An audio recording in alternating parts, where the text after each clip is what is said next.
मित्रों, अपने पति से दूर रहने वाली स्त्री कौन सा पाप करती है और स्त्री का वह कौन सा अंग है जो रात में बड़ा हो जाता है और दिन में छोटा हो जाता है। नमस्कार मित्रों, आज का बेड़ियों ये कि स्त्री का कौन सा अंग है जो रात को बड़ा हो जाता है और दिन में छोटा हो जाता है। यह कहानी बहुत ही ज्ञानवर्धक है।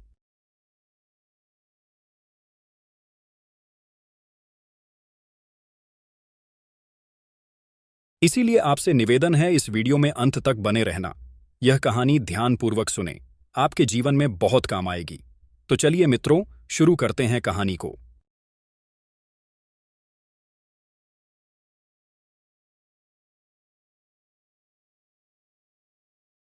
और इस कहानी के माध्यम से आपको स्त्री के उस अंग के बारे में बताते हैं जो रात को बड़ा हो जाता है और दिन में छोटा हो जाता है। मित्रों, एक समय की बात है। माता लक्ष्मी धरती लोक पर भ्रमण कर रही थी।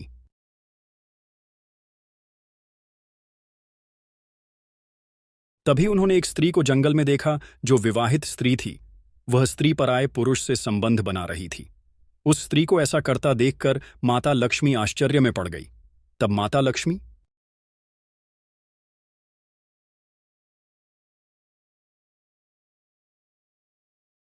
विचार करने लगी कि यह एक विवाहित स्त्री है, शादीशुदा स्त्री है, और फिर भी पराये पुरुष के साथ संबंध स्थापित कर रही है। ऐसा करना एक विवाहित स्त्री के लिए ठीक नहीं है। यह बहुत ही गलत और घिनौना कार्य है। स्त्री ऐसा क्यों करती है? जो स्त्री पति की लंबी आयु के लिए करवा चौथ का व्रत करती है और वही स्त्री पराये पुरुष के साथ संबंध स्थापित करे? ये विधाता का कैसा खेल है, इसके बारे में मुझे जरूर जानना चाहिए। मित्रों, फिर माता लक्ष्मी विचार करती हैं कि अब इसके बारे में मैं कैसे पता लगाऊं कि स्त्रियां ऐसा क्यों करती हैं। तभी माता लक्ष्मी के दिमाग में आता है कि क्यों ना भगवान विष्णु से इस सवाल का जवाब पूछा जाए। बात को सही तरीके से बता पाएंगे कि एक विवाहित स्त्री जो करवा चौथ का व्रत रखती है पति की लंबी आयु के लिए, और वह पराये मर्दों के साथ में संबंध बनाए, आखिर वह ऐसा कैसे कर सकती है? मित्रों, इस रहस्य को जानने के लिए माता लक्ष्मी भगवान विष्णु के पास पहुंच जाती हैं। माता लक्ष्मी को चिंतित देखकर भगवान विष्णु ने कहा, हे देवी, आज तुम्हारा चेहरा देख करके मुझे ऐसा लगता है कि तुम कोई आश्चर्यजनक बात हमसे पूछने के लिए आई हो। अब तुम बताओ, क्या पूछना चाहते हो? वीडियो में आगे बढ़ने से पहले मेरे चैनल लक्ष्मी भक्त अंशिका श्री को सब्सक्राइब करें और साथ ही साथ बेल आइकॉन को प्रेस करना बिल्कुल भी ना भूलें। इससे मेरी अगली आने वाली वीडियो का नोटिफिकेशन आप तक सबसे जल्द पहुंचेगा। तो मित्रों, भगवान विष्णु ने माता लक्ष्मी से पूछा, तुमने संकोच होकर के पूछो ना माता लक्ष्मी। भगवान विष्णु से कही, हे प्रभु, मैं आज जब धरती लोक पर भ्रमण कर रही थी तो मैंने एक विवाहित स्त्री को पराये पुरुष से संबंध बनाते हुए देखा। मैंने देखा है कि स्त्रियां जो होती हैं वह करवा चौथ का व्रत धारण करती हैं ताकि पति की आयु लंबी हो जाए, लेकिन फिर वही स्त्री पराये पुरुष के साथ संबंध बनाए। तो यह कैसे हो सकता है? स्त्री का ऐसा काम करना बहुत गलत है। ऐसी स्त्री क्यों करती है? और साथ ही हे प्रभु, इसके साथ ही मेरा आपसे एक सवाल यह भी है कि स्त्रियों का वह कौन सा अंग होता है जो रात को बड़ा हो जाता है और दिन में छोटा हो जाता है? मेरे यही दो सवाल है जो आपसे मैं जानने आई हूं। इसीलिए हे प्रभु, इन सवालों का जवाब देने की आप कृपा करें। मैं इस बात को समझना चाहती हूं कि करवा चौथ का व्रत रखने वाली स्त्रियां, यानी पतिव्रत बनने वाली स्त्रियां, पराये पुरुषों के साथ संबंध क्यों बनाती हैं? वह ऐसा क्यों करती है? और वह अंग कौन सा होता है जो रात को बड़ा और दिन में छोटा हो जाता है? इनका अर्थ क्या है? और स्त्रियां अपने पति के साथ धोखा क्यों करती हैं? तो मित्रों, माता लक्ष्मी की बात सुनकर भगवान विष्णु कहते हैं, हे देवी, तुमने आज जो यह प्रश्न मुझसे पूछे हैं, इनमें समस्त मानव जाति का कल्याण छिपा हुआ है। इसीलिए मैं तुम्हारे इन प्रश्नों का जवाब एक छोटी सी कथा के माध्यम से बताता हूं, लेकिन आपको ध्यानपूर्वक हमारी इस कथा को पूरा सुनना होगा। मित्रों, तब माता लक्ष्मी वचन देती हुई कहती है कि ठीक है प्रभु, मैं आपको वचन देती हूं कि आप जो भी कथा सुनाएंगे मैं उसे ध्यानपूर्वक पूरा सुनूंगी। अब आप अपनी कथा आरंभ कीजिए और हमारी शंका का समाधान कीजिए। मित्र, तब भगवान विष्णु कथा को आरंभ करते हैं और कहते हैं, हे देवी, एक समय की बात है, किसी गांव में एक सुरेश नाम का पंडित अपनी पत्नी शोभा के साथ रहता था। वह बहुत ही ज्ञानी था। वह पंडित नक्षत्र का भी बहुत बड़ा ज्ञानी था, यानी पुत्र हो या पुत्री, उसके नक्षत्रों को अच्छे तरीके से देख लेता था। उनकी जन्म कुंडली भी बना देता था। उसे शास्त्रों का भी बहुत अच्छा ज्ञान था। एक दिन की बात है, पंडित जी की पत्नी के गर्भ से एक पुत्री का जन्म होता है। अब वो पंडिताइन थी। वह पुत्री को पाकर बहुत ही खुश थी, परंतु इधर जब पंडित ने अपनी बेटी की जन्म कुंडली को देखा तो बहुत ही घबरा गया। लेकिन जो बात थी उसने अपनी पत्नी को नहीं बताई, क्योंकि हाल ही में उसकी पत्नी ने प्रसव किया था। इसीलिए उस पंडित ने वह बात अपनी पत्नी को नहीं बताई। को पाकर वह पंडिताइन बहुत ही प्रसन्न थी। कुछ दिनों के बाद जब उस बेटी का नामकरण किया गया तो पंडित जी ने अपनी पुत्री का नाम देवयानी रख दिया। देवयानी जो थी वह देखने में बहुत ही सुंदर थी। धीरे धीरे समय गुजरता गया और बेटी बढ़ती गई। जब देवयानी जवान हो गई और विवाह के लायक हो गए तो देवयानी की मां ने अपने पति यानी कि पंडित जी से कहा है, प्रिया जी, अपनी बेटी जो है वह अब विवाह के योग्य हो गई है। अब आप कोई अच्छा सा वर्ड ढूंढकर उसकी शादी कर दो। पंडित भी अपनी पत्नी की बात सुनता तो उसे समय वह बात टाल देता। कहने का मतलब है, जब भी पंडिताइन अपने बुद्धदेव यानी कि विवाह के बारे में पंडित जी से बात कर दी तो वह किसी न किसी तरह से उस बात को टाल देता था। इसी तरह वह टालते टालते बहुत दिन हो गए, लेकिन पंडित ने अपनी बेटी देवयानी का विवाह नहीं किया। वह करे भी कैसे? उसे तो देवयानी की जन्म कुंडली के बारे में मालूम ही था। मित्रों, वह पंडित अपनी पुतली का विवाह इसलिए नहीं करना चाहता था क्योंकि उसकी बेटी की जन्म कुंडली में यह लिखा था कि देवयानी का विवाह जिसके साथ में होगा तो 3 साल के बाद में वह मर जाएगा और देवयानी विधवा हो जाएगी। मित्रों, इस दुनिया में ऐसा कोई बाप नहीं है जो अपनी बेटी को विधवा के रूप में देखना पसंद करेगा। इसीलिए वह पंडित जो था वह सोच रहा था कि हम अपने बुद्धदेव यानी का विवाह ही नहीं करेंगे, तभी आगे चल के हमें अपनी पुत्री को विधवा के रूप में देखना ही ना पड़े। धीरे धीरे समय बीतता जा रहा था। अब जो गांव के लोग थे वह पंडित को कोसने लगे और आपस में बातें करने लगे थे। किया गया सब आप है। इसकी बेटी देवयानी बहुत दिनों से विवाह के योग्य हो गई है, लेकिन यह पंडित अपनी बेटी का विवाह ही नहीं करता। एक दिन गांव की कुछ औरतों ने पंडिताइन के पास जाकर उनसे कहा कि हे पंडिताइन दीदी, तुम्हारी बेटी बहुत दिनों से विवाह के योग्य हो गई है, लेकिन अब इसका विवाह क्यों नहीं करती हो? तब पंडिताइन उन महिलाओं से कहती है, हे बहन, मैं क्या करूं? मैंने अपने पति से कई बार कहा, लेकिन हमारे पति जो हैं वह मेरी बात सुनते ही नहीं हैं। गांव की ओर, तूने कहा आप फिर से कहो, बार बार कहो और अपनी बेटी का विवाह करवाओ। शायद तुम नहीं जानती, जवान बेटी को अधिक समय तक घर में नहीं रखना चाहिए, उसके तुरंत हाथ पीले कर देना चाहिए। फिर महिलाओं की बात को सुनकर कि वह पंडिताइन उन महिलाओं से कहती है, ठीक है, आज जब हमारे पति आएंगे तब मैं उनसे कहूंगी या तो इसका विवाह कर दो या तो इसका गला दबाकर अपने हाथों से इसे मार डालो। वीडियो में आगे बढ़ने से पहले आप सब मेरे चैनल लक्ष्मी भक्त अंशिका श्री को सब्सक्राइब जरूर करें। तो मित्रों, फिर पंडिताइन अपने घर के अंदर आती है और बहुत ही क्रोध में बैठ जाती है। शाम का समय होता है तो पंडिताइन जी घर पर आते हैं। तो पंडिताइन को क्रोध में बैठे हुए देखते हैं तो पंडित जी कहने लगे कि अरे भाग्यवान, क्या बात है, किसी ने कुछ कह दिया है क्या जो तुम्हारे चेहरे पर इतना क्रोध झलक रहा है? तो पंडिताइन ने सारी बात कही और कहा कि आपको तो शर्म है नहीं? अरे आपको तो लोग कुछ कहते नहीं, लेकिन पता है आज गांव की औरतों ने मुझे कितने ताने मारे और कहा कि कितने बरसों से बेटी जवान है और आप विवाह की ही नहीं करते। शायद आप ये नहीं जानती कि जवान बेटी को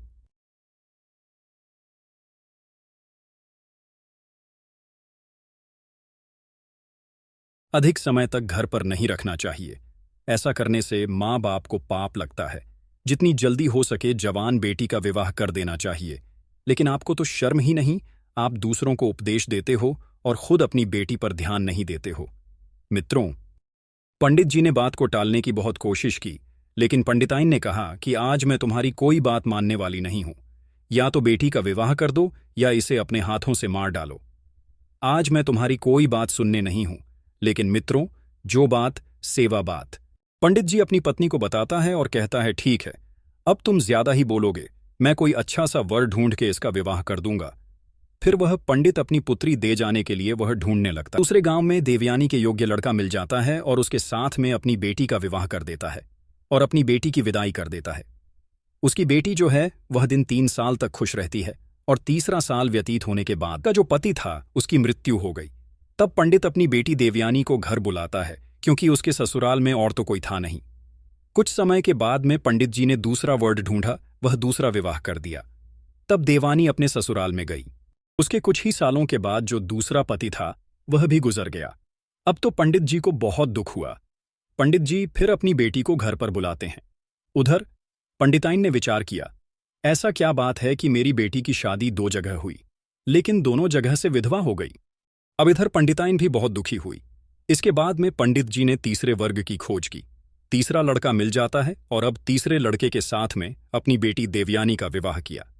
तब विवाह के समय पंडित जी ने अपनी पुत्री देवयानी से कहा कि बेटी, कुछ भी, लेकिन स्वयं ही उनको देखना मेरे घर पर आज के बाद मत आना। आप यह समझ लेना कि तुम्हारे माता पिता इस दुनिया में ही नहीं हैं। इतना कहने के बाद में अपनी बेटी को विदा कर दिया और बेटी तो अपने ससुराल चली जाती है। और इधर पंडिताएं जो अपने पति से बेटी के प्रति ऐसा कहते हुए सुनती हैं, तो पंडिताएं ने अपने पति पंडित जी से कहा कि स्वामी, आप एक बात बताओ, आपने अपनी बेटी से ऐसा क्यों कहा कि आप समझ लेना कि आपके माता पिता इस दुनिया में नहीं हैं, हमारे घर पर कभी मत आना। क्या वह आपकी बेटी नहीं है जो आपने उसे यह कहा था?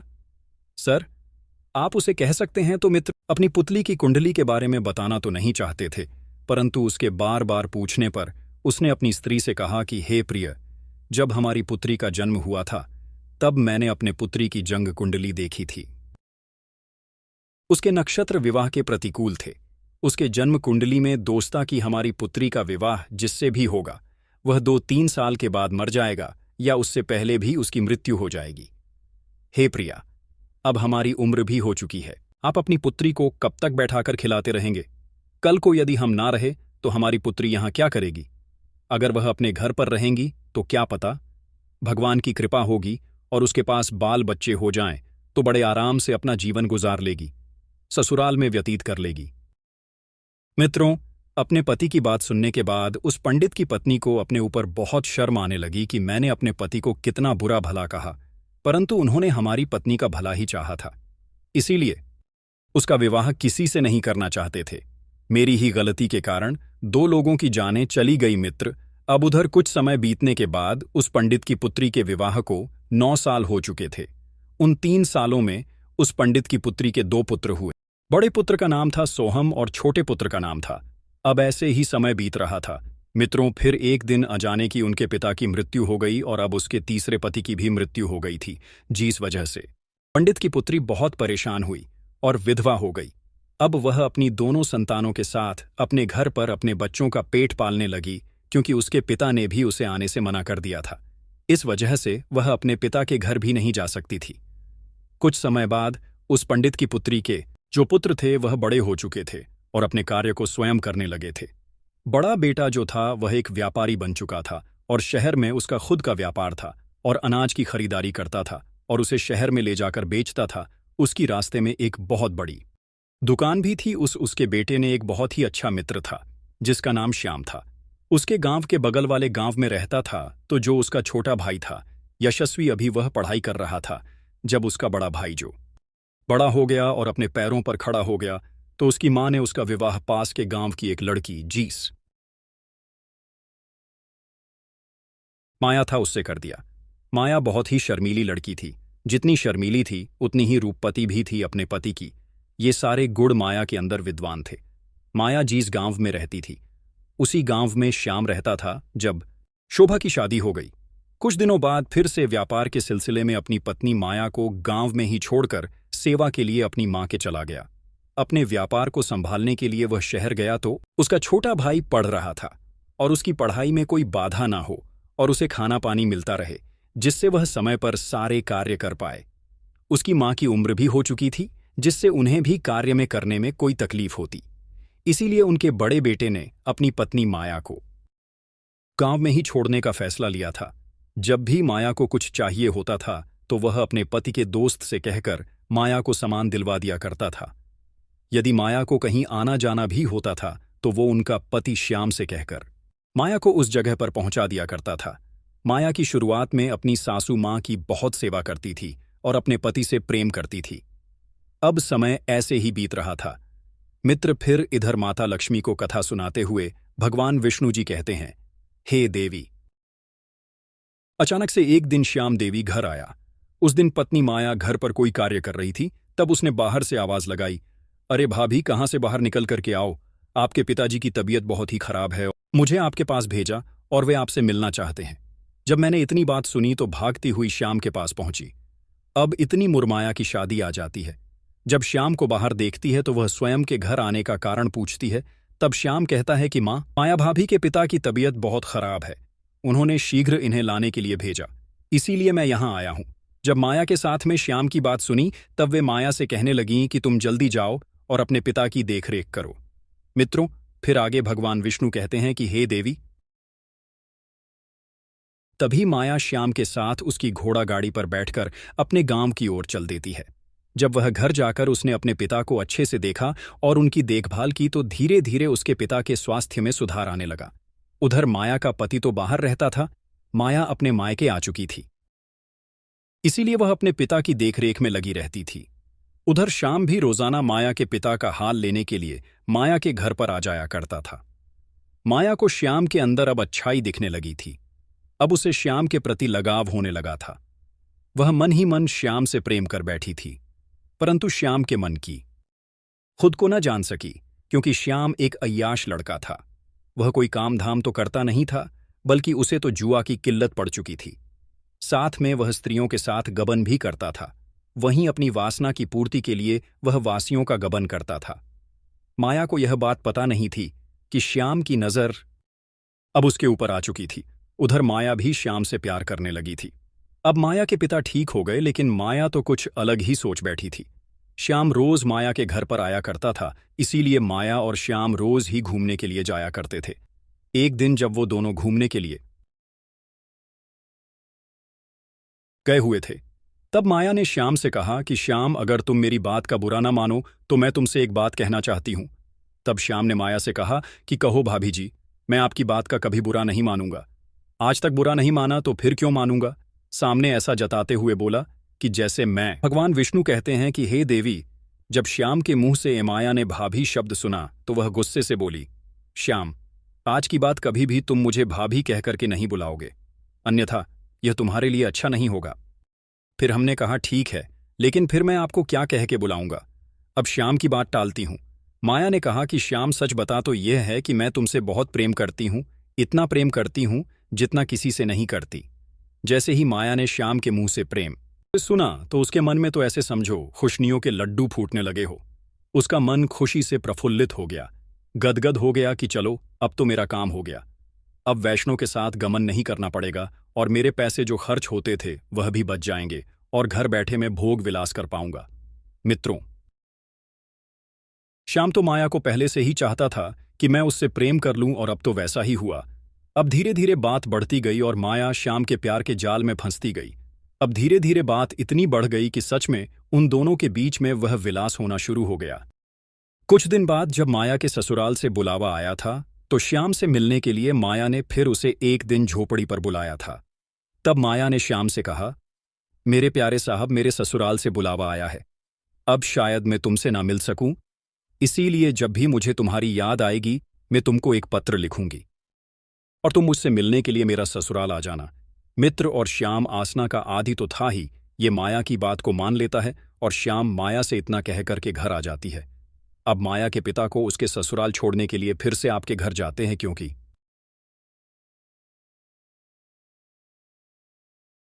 माया का कोई भाई नहीं था, ना तो कोई बहन थी, इसीलिए माया को ससुराल ले जाने के लिए इसके पिता को कोई उसे व्यर्थ नहीं दिखा। इसीलिए वह श्याम को घर बुलवाने के लिए श्याम के पास गए। जब उसके घर से जब श्याम ने माया के पिता के मुंह से बात तो उसने ठीक है, पिताजी ने माया को फिर आगे भगवान विष्णु जी कहते हैं, देवी अब क्या है, श्याम माया को उसके ससुराल छोड़ने के लिए अपनी घोड़ा गाड़ी पर बिठाकर ले जाता है। वीडियो में आगे बढ़ने से पहले आप सब मेरे चैनल लक्ष्मी भक्त अंशिका श्री को सब्सक्राइब जरूर करें। अब दोनों घोड़ा गाड़ी पर बैठकर जंगल के कच्चे रास्ते से होते हुए माया के ससुराल पहुंच जाते हैं। फिर उधर श्याम माया को फिर उसके ससुराल में छोड़कर अपने घर को लौट जाता है। जैसे ही दोनों को 2-3 दिन व्यतीत होते हैं तो अब माया को श्याम की याद आई, क्योंकि वह जब अपने घर पर थी तो रोज झोपड़ी में श्याम से मिलने के लिए जाया करती थी। इसीलिए अब वह वासना की पूर्ति के लिए श्याम को पाना चाहती थी। उससे मिलना एक बार उसके साथ में फिर से वो करना चाहती थी। वो अपने घर से बहुत दूर शहर में रहता था, वहां पर अपने बीबी बच्चों का पेट पालने के लिए और उन्हें अच्छी की जिंदगी देने के लिए वहां व्यापार करता था। बड़ी मुश्किल से 5-6 महीने में एक बार अपने घर पर आता और 5-6 दिन के बाद वह पुणे चला जाता था। एक दिन जब माया से रहा नहीं गया तो उसने खत लिखा। माया ने उसका लिया कि हे प्यारे श्याम, मुझे तुम्हारी बहुत याद आ रही है और मुझे ऐसा लगता है कि मैं अब तुम्हारे बिना रह नहीं सकती, इसलिए आज तुम मुझसे मिलने के लिए मेरे घर पर आ जाओ। अब क्या था, जब श्याम को माया का खत मिला तो वह फौरन उससे मिलने के लिए उतावला होकर के चल दिया। उधर माया भी अपने गांव से बाहर आ चुकी थी। जब श्याम माया के ससुराल जा रहा था तभी श्याम को माया रास्ते में मिल गई। अब श्याम और माया दोनों वहां साथ घूमने के लिए चल दिए। माया की सास को यह पसंद नहीं आ रहा था कि उसकी बहू किसी पर आए पुरुष के साथ ससुराल में ही घूमे। अपने मायके में घूमे तो बात अलग थी, परंतु वह ससुराल में ही किसी पर आए पुरुष के साथ घूम रही थी। वह उसे बुलवाने के लिए आता था तो भी माया की सास को पसंद नहीं आता था। मित्रों, फिर आगे भगवान विष्णु कथा को सुनाते हुए कहते हैं, देवी, आप जिसको देख करके आ रहे हो या उसी स्त्री की कहानी मैं आपको सुना रहा हूं। अब आगे सुनो। उधर श्याम भी माया से मिलकर चला जाता था और फिर से 3-4 दिन बाद वह वापस आता था। जब ये घटना 5 से 6 बार हुई तब उसकी सास ने एक दिन माया से कहा कि माया, ऐसे नहीं चलेगा। जब तक मेरा पुत्र अब मैं घर नहीं आ जाता तब तक तुम घर पर किसी को नहीं बुला सकते, चाहे वो तुम्हारी बाकी से आने वाले तुम्हारे पिता हों या कोई हो, मित्र हो। जब माया ने अपने साथ बहुत बोधित हुई लेकिन कुछ बोल ना सके। अब अगले दिन तुम मुझसे मिलने के लिए कुछ दिन बाद आना, क्योंकि मेरी सास को मुझ पर शक होने लगा है। जब मेरी सास घर पर नहीं रहा करेगी तभी मैं तुमको बुलाऊंगी। अपने काम वासना को रोक नहीं पा रहा था। मित्र फिर इसी बीच माया के साथ एक दिन 5 दिनों के लिए तीर्थ स्थल पर चली जाती है। फिर क्या था, अब तो माया को जैसे छूट मिल गई हो। अब वह फटाफट शाम को बुलाती है और उसके साथ घर में ही संबंध स्थापित करती, और जब उसके देवर की स्कूल से छुट्टी होती थी तो उसके आने से पहले ही शाम को घर से बाहर निकाल देती थी। एक दिन की बात है, जब माया सिंह को अपने घर बुला रखा था तभी अचानक से माया का देवरिया ससवी वहां पर आ जाता है। तब वह देखता है कि उसकी भाभी माया श्याम को रसोई में कन्नड़ बैठा है। खाद पर उतरी बेटी अब ससवी को चरम के चरित्र के बारे में सब कुछ पता था। वह जानता था किस प्रकार का लड़का है और वह कौन कौन से कार्य करता है। इसीलिए उसने अपनी भाभी से कहा कि भाभी, आप किसी गैर को इस प्रकार घर पर नहीं बुला सकती हैं, और शायद आप इसके चरित्र के बारे में नहीं जानती हैं, तभी तो आप इससे बड़े प्रेम से बातें करती हो और इसके साथ घूमती हूं, या आप बहुत गलत कर रही हो। आप इसका साथ छोड़ दो, नहीं तो आपकी शिकायत भैया जी से कर दूंगा। मित्रों, फिर भगवान विष्णु जी कहते हैं, हे देवी जी, जैसे हमने यशस्वी की ऐसी बात सुनी तो वह गुस्से में वहां से चला गया। माया को अपने देवर यश की बात पसंद नहीं आई।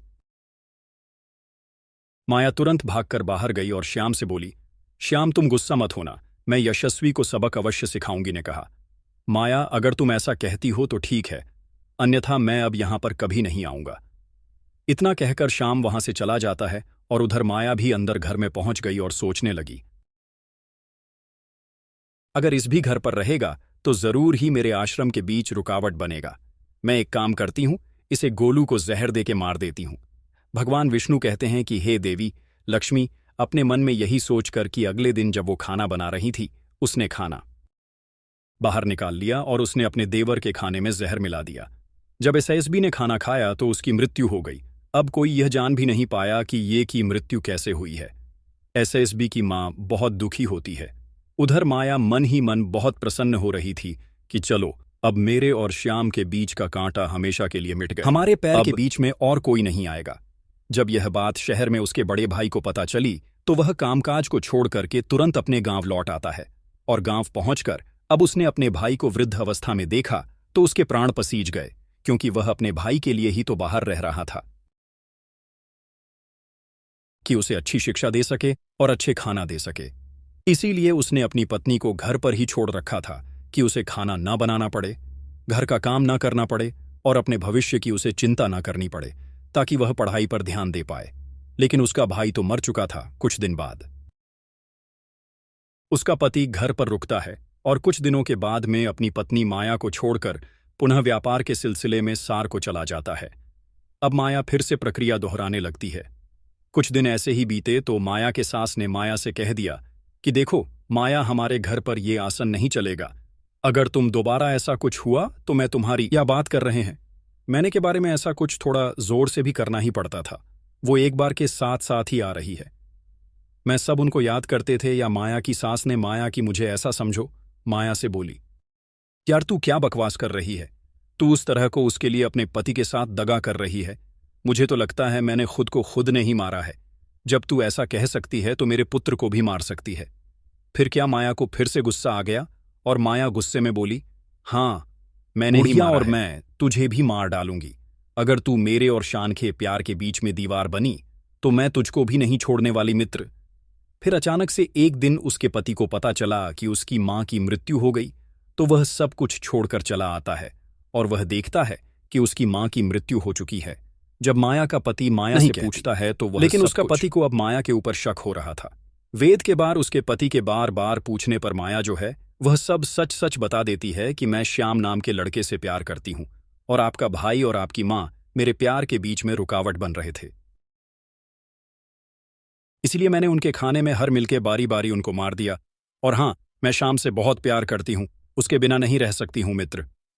जैसे ही उसके पति ने अपनी पत्नी के मुंह से यह बात सुनी कि मैं प्यार करती हूं, जो श्याम उसके पति का बहुत ही अच्छा दोस्त था, उसके पति ने अपनी पत्नी माया से कुछ नहीं कहा। बस इतना कहा कि अब तुम ऐसा करो जितना जल्दी हो सके। तुम मेरे घर से निकल जाओ और अपने प्रेमी श्याम के पास चली जाओ, क्योंकि वहीं तेरे लायक है और वहीं तेरी अच्छी देखभाल करे। मित्रों, फिर क्या था? अब तो माया को छोड़ मिल चुकी थी। उधर श्याम भी आ चुका था, घर पर जा पहुंचती है। कुछ दिन तक तो सब ठीक था, लेकिन कुछ दिन के बाद में माया को पता चला कि श्याम बहुत ही नीठ जात कर बैठी। वह पर आई और तो और पर अपनी गंदी नजर रखता है और उसके यहां बकरी का एक तबेला और वह बकरी भी चढ़ाता है। अब तुम माया अपने प्रेमी श्याम के साथ बकरी चराने लगी और अपने भाग्य को घूंसने लगी और कहने लगी कि यह कहां में फंस गई। अरे मैं तो एक रानी की तरह जीवन व्यतीत कर रही थी। काम वासना के चक्कर में फंसकर मैंने अपने पर पैरों पर कुल्हाड़ी स्वयं ही मार ली। अब मेरा बुढ़ापा कैसे कटेगा? मित्रों, फिर भगवान ये सोचकर माया अपना माथा पीट रही थी और अपने की पर पछता रही थी। उधर उसका पति एक अच्छी सी स्त्री को देखकर विवाह कर लिया और दोनों साथ साथ रहने लगे। उधर माया का श्याम के साथ बहुत बुरा हाल था। वह अपने भाग्य को बार बार कोस रही थी कि यदि उसने हमने पति को धोखा न दिया होता तो आज वह एक रानी की तरह राज कर रही होती। फिर भगवान विष्णु कहते हैं, हे देवी, स्त्री को आज तक कोई समझ पाया है और ना ही कोई समझ पाएगा। स्त्री एक ऐसा माया जाल है जो समय आने पर बदल जाती है। स्त्री अपनी हो या पराई, उस पे कभी भी भरोसा नहीं करना चाहिए। मित्र, भगवान विष्णु आगे कहते हैं कि हे देवी, मैं खुद पता नहीं लगा सकता कि स्त्री के अंदर क्या चल रहा है। हमने स्त्री को बनाया जरूर है, लेकिन फिर भी मैं स्त्री के अंदर की बात को नहीं जान सकता। और इस संसार में ऐसा कोई नहीं है जो स्त्री के मन की बात जान सकता है। स्त्री कितने भी भरोसेमंद क्यों न हो, फिर भी उस पर भरोसा नहीं करना चाहिए। पता नहीं किस वक्त धोखा दे जाए जो आप दृश्य देख करके आ रही है। ऐसा पता नहीं कितने स्त्री होने का नाटक अपने पति के सामने करती है और गैर मर्दों के साथ संबंध स्थापित करती है। मित्र, पहले सवाल का जवाब तो जो था वह माता लक्ष्मी को मिल चुका था। उसके बाद भगवान विष्णु कहते हैं कि हे देवी, साथ ही साथ में आपको यह और यह बता दूं कि कौन सी एक स्त्री है और वह हर व्यक्ति को हमेशा दूर रहना चाहिए। तो जो एक स्त्री पराये पुरुष के साथ संबंध स्थापित रखती है, उसके साथ उठती बैठती है और अपने घर को छोड़कर दूसरे के घर पर ध्यान देती है, अपने को पराया और पराये को अपना समझती है, तो ऐसी स्त्री से हमेशा हर पुरुष को बचकर रहना चाहिए। ऐसी स्त्री हमें अवश्य ही किसी ऐसे जाल में फंसा देगी जहां से निकलना अत्यंत कठिन हो जाता है। मित्र, भगवान विष्णु जी कहते हैं, देवी आइए अब मैं तुम्हारे दूसरे सवाल का जवाब देता हूं कि इतनी कब कौन सा अंग है जो बात को बड़ा हो जाता है और दिन में छोटा हो जाता है। आंख की कमी के बाद छोटी हो जाती है और जब आंख खुलती है तो वह प्रकाश यानी जब बात समझती है तो वह आंख की पुतली सिकुड़ जाती है यानी छोटी हो जाती है।